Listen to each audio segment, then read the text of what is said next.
गुरुदेव देहरे लुगा न थाई बोझे गहना पिंधिबा जेपरि व्यर्थ, वैराग्य बिना परम भ्रम पाइबा को चेष्टा करिबा जेपरि व्यर्थ, रुग्ण शरीर पाई विभिन्न भोग्य राजकीय पदार्थ जेपरि व्यर्थ, श्रीहरिंक भक्ति बिना जप ओ तप जेपरि व्यर्थ, जीवन बिना सुंदर शरीर जेपरि व्यर्थ, ठीक से श्रीराम बिना मो पाई सबु किछि व्यर्थ।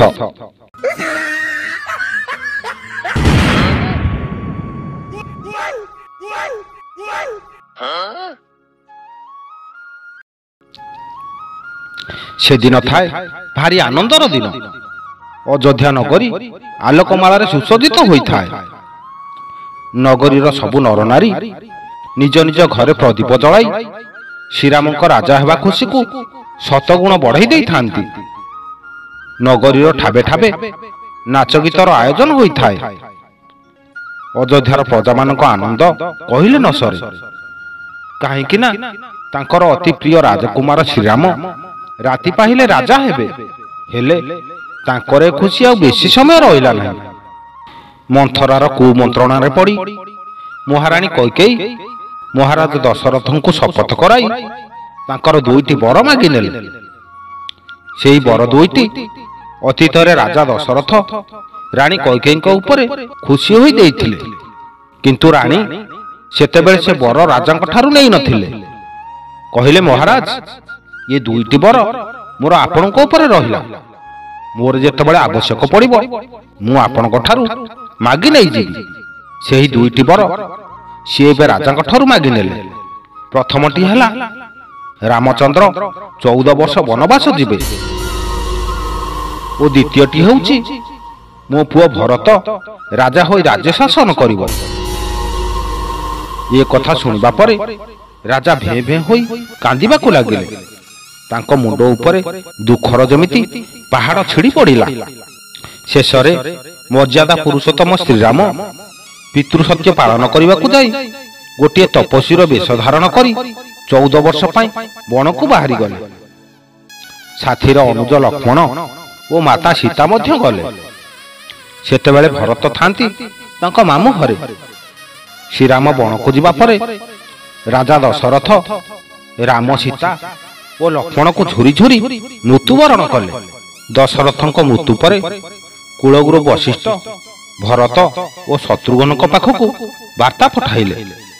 कुलगुरु वशिष्ठ वार्ता पाई अनुज भरत एवं शत्रुघ्न मामू घर फेरी आसिले। राज परंपरा हेउची राजा मले आउ जने राज सिंहासन रे बसी निर्देश देले जाई सब सत्कार करा जिवो। तेणु भरत को ऋषि वशिष्ठ राज सिंहासन रे आसी बसिबा को निर्देश देले। गुरुदेव ए निष्ठुर निर्देश सुनी भरत कांदिबा को लागिले।